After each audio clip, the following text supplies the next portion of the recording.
তোর বা উপদেষ্টারা কখনো ডিসেম্বর, কখনো জানুয়ারি, ফেব্রুয়ারি, মার্চ। ফলে এই নির্বাচনের সময়সীমা নিয়ে এত আলোচনা হতে আমরা আগে কখনো খুব একটা দেখি নাই। এমনকি তত্ত্বাবধায়ক সরকারের সময়ও বা 1/11-এর সময়ও এত আলোচনা হচ্ছে। আপনার ধারণা কি ডিসেম্বরে তাহলে নির্বাচন হচ্ছে, বা সেইভাবেই আপনার দল, আপনি নিজে প্রার্থী হতে চান, এলাকায় যান, সেভাবে প্রস্তুতি নিচ্ছেন? সেটার জন্য আমার জন্য কোনো হঠাৎ আসা চমক না হয়। নির্বাচন যেদিনই হোক আমার মাঠটি যেন প্রস্তুত থাকে, আমার নেতাকর্মীরা যেন প্রস্তুত থাকে, তারা যেন সংগঠিত থাকে। এবং প্রায় শখানেকের উপর কেন্দ্র আছে, তো 85টা কেন্দ্র আমার একটা উপজেলায়, আরেকটা উপজেলায় প্রায় 54টা কেন্দ্র, সো 150-র মতন কেন্দ্র আছে আমার। এই কেন্দ্রকে ঘিরে আমার তো একটা পরিকল্পনা আছে এবং সেই অনুযায়ী আসলে আমাকে কাজ করতে হয়। সো আমি অনটো I am ready for the election. Election কবে হবে, that is a $1,000,000 question. Why? Because initially আমরা দেখলাম ডক্টর মোহাম্মদ ইউনূস বললেন যে নির্বাচনটি একটি নির্বাচিত সরকারের মেয়াদ যা হয় তার চেয়ে কম হতে হবে, কারণ এটি নির্বাচিত সরকার নয়, এটি অন্তর্বর্তীকালীন সরকার। সো নির্বাচিত সরকারের চেয়ে মেয়াদ কম হবে। 4 বছর 11 মাসও হতে পারে, উই ডু নট নো, তাই না? উনি সেটা পরিষ্কার করলেন না। ইতিমধ্যে আমরা দেখলাম বিভিন্ন উপদেষ্টা নানান কথা বলছেন। কেউ বলছেন এই বছরের মধ্যেই হবে, কেউ বলছেন সামনের বছরের শুরুতে হবে, এক একজন এক এক কথা বলছেন। আবার যেই যা বলছেন পরবর্তীতে দেখা যাচ্ছে প্রেস উইং থেকে বলা হচ্ছে এগুলো তাদের ব্যক্তিগত মতামত। শেষমেশ প্রধান উপদেষ্টা বললেন এ বছরের ডিসেম্বর বা আগামী বছর জানুয়ারিতে নির্বাচন হবে। আজকে আমি গার্ডিয়ানের একটা সাক্ষাৎকার দেখছিলাম, ওখানে তিনি বলছেন আগামী বছর মার্চে। আপনি আমাকে বলেন তো, এই যে একটু একটু করে পেছানো কিংবা এক এক সময় এক এক কথা বলা, এটা কি জনমনে এক ধরনের অস্বস্তির জন্ম দেয় না? রাজনৈতিক দলগুলোকে একবার এক এক তথ্য আসে, আমরা এবং আমাদের নেতাকর্মীরা উভয়ই কিছুটা হকচকিয়ে যায় এবং এটাই স্বাভাবিক। আর নানান রকম ফিসফাস তো বাতাসে আছে, এটা অস্বীকার করবার কিছু নেই যে এই সরকার নানান টাল বাহানায় নির্বাচনটাকে দেরি করতে যাচ্ছে। আমি এই কথাটি কেন বলছি, দেখুন, সংস্কারের কথা জোরে সোরে আসছে দুটো জায়গা থেকে। একটা হচ্ছে জাতীয় নাগরিক পার্টি এবং আরেকটি হচ্ছে অন্তর্বর্তীকালীন সরকার।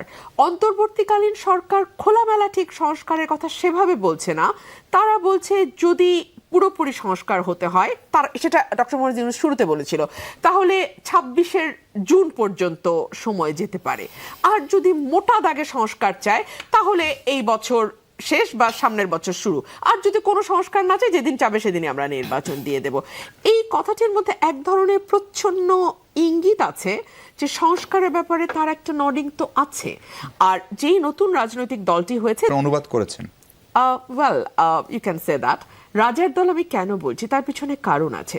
দেখুন, এটি সেই দল যে দলটি গঠিত হওয়ার ব্যাপারে ডক্টর মোহাম্মদ ইউনূস খোলামেলাভাবে আবারও বিদেশি একটি গণমাধ্যমকে বলেছে আমি তাদের বলেছি রাজনৈতিক দল করতে, কারণ তারা যদি এটি না করে তাহলে এই যে অভ্যুত্থানের স্পিরিট সেটা ছিনতাই হয়ে যাবে বা হাইজ্যাক হয়ে যাবে বা অন্য দলগুলো এটিকে আসলে নষ্ট করে ফেলবে। সো তার সমস্ত আস্থা এবং বিশ্বাস এই নতুন দলটির প্রতি। সো এটিকে আসলে আমি রাজার দল না বলি বা কি করে?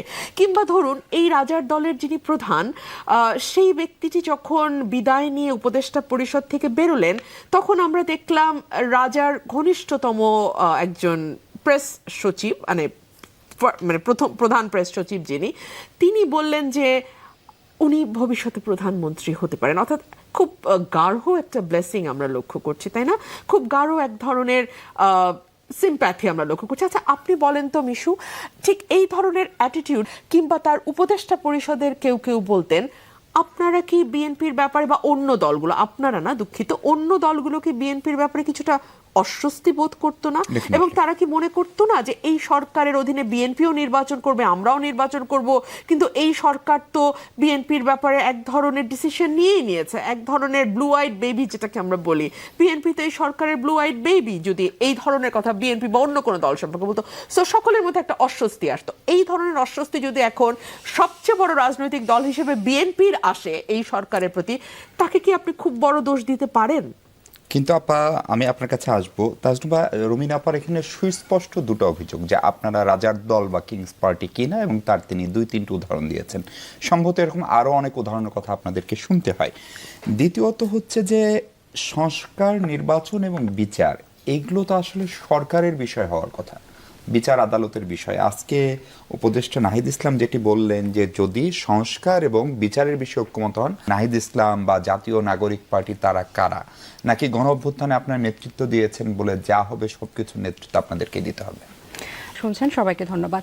আপনার দ্বিতীয় প্রশ্নটার উত্তর দিয়ে আমি শুরু করতে চাই, কারণ প্রথম রাজার দলের উত্তর অনেকবার দিয়েছি, এটা আগে দিতে চাই। একটা গণ অভ্যুত্থানের পরে আমরা এখন একটা ফেজ পার করছি, একটা অন্তর্বর্তী সরকার, একটা গণ অভ্যুত্থানের পরে যে গণ অভ্যুত্থানে প্রায় 2000 জন মানুষ শহীদ হয়েছেন এবং অসংখ্য মানুষ পঙ্গু এবং দৃষ্টিশক্তি হারিয়েছেন, এরকম একটা, এবং সেই গণ অভ্যুত্থানটা 15 বছরের একজন স্বৈরশাসককে ফেলে দিয়ে তারপর হয়েছে, একটা ধ্বংসস্তূপের উপরে ওরকম একটা অবস্থায়, একটা অভূতপূর্ব বাংলাদেশের প্রেক্ষাপটে, একটা ইতিহাসে একটা অভূতপূর্ব সময়ে এই গণ অভ্যুত্থানের পরে এই সরকার গঠিত হয়েছে। এখন এর পরের আমরা বাংলাদেশের দিকে আগাবো। এর পরের বাংলাদেশকে কিন্তু এই তরুণ সমাজ নতুনভাবে দেখতে চায়, খুব পরিষ্কার কথা। তা নতুনভাবে দেখতে চাই, আমরা মনে করি আমাদের বৈশিষ্ট্যগুলো কি? হ্যাঁ, আমি একটু শেষ করি।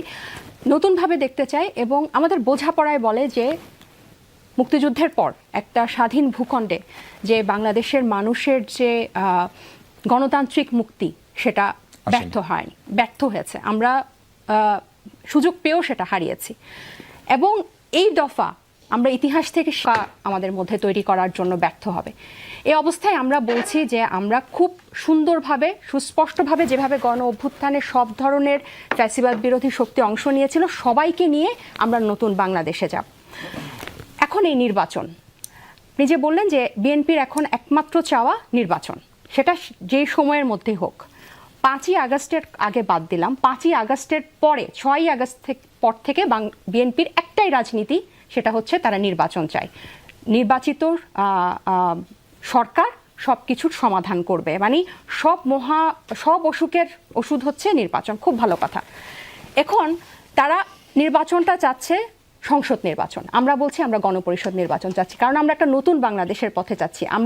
আমরা একটা গণতান্ত্রিক পথে যাচ্ছি, একটা ঐতিহাসিক মুহূর্ত। আমরা চাই গণপরিষদ নির্বাচন। এটাও একটা নির্বাচন, এটাও একটা নির্বাচন। এমন না যে গণপরিষদ নির্বাচন হলে আমরা জিতবো আর জাতীয় সংসদ নির্বাচন হলে বিএনপি জিতবে। যাদেরকেই জনগণ চাইবে তারাই জিতবে।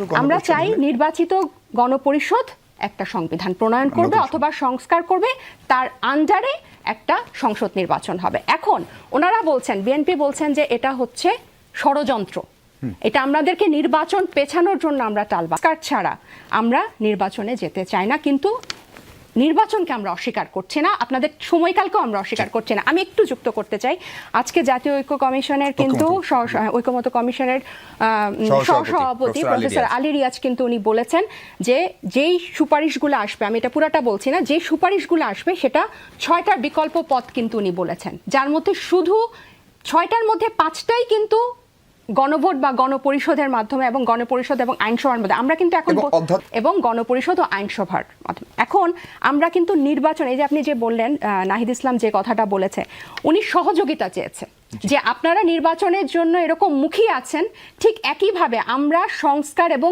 দৃশ্যমান বিচারের জন্য আমরা এভাবে মুখী আছি। আপনারা আমাদেরকে এটাতে সাহায্য করেন, আমরা আপনাদেরকে বিচার নির্বাচন সময় মতো, আপনাদের সময় মতো হওয়ার জন্য আমরা সাহায্য করব। এখানে নির্বাচনের ব্যবস্থা করে দেওয়ার কথা বলা হয় না। আমরা এখানে একটা জাতীয় ঐক্যমতে পৌঁছাতে চাই, কারণ এখন কারণটা বাংলাদেশ। যে জনগণ যাকেই ভোট দিবে, এমন যদি হয় আপনারা যদি গণপরিষদে যেতেন, আপনারাই নির্বাচিত গণপরিষদ, আপনারাই একটা সংবিধান প্রণয়ন করবেন বা সংস্কার করবেন, এরপরে আপনারা সংসদে যাবেন। আমরা কিন্তু বলছি না যে আমরা এখানে কোনো ষড়যন্ত্র নাই, আমরা ওনাদের সহযোগিতাটা আশা করছি, আমরাও সহযোগিতা করব বলে বলছি। একদম অলরেডি চলে এসছে এবং ঐক্যমত্য কমিশনও সেটা বলছে যে গণপরিষদ যে নির্বাচন হবে সেটা গণপরিষদ নির্বাচন হতে পারে, সেটাকে সংসদে কনভার্টও করা যেতে পারে। প্রফেসর আলী রিয়াজের যা ব্যাখ্যা আজকে আমরা পড়লাম, ফলে আপনাদের বোঝাপড়া কি বা আপনারা আসলে কি চান? হ্যাঁ, ধন্যবাদ সবাইকে। গণ অধিকার পরিষদের পক্ষ থেকে শুভেচ্ছা। আমার বোঝাপড়া আপনার বোঝাপড়া গুরুত্বপূর্ণ না। আমি আপনি ইলেকশন করব, ভোট দিবে জনগণ। এখন কথা হলো যে নির্বাচন বলতে বাংলাদেশের জনগণ কি বোঝে। বাংলাদেশের জনগণ নির্বাচন বলতে কিন্তু ভোট দিয়ে তার জনপ্রতিনিধি নির্বাচন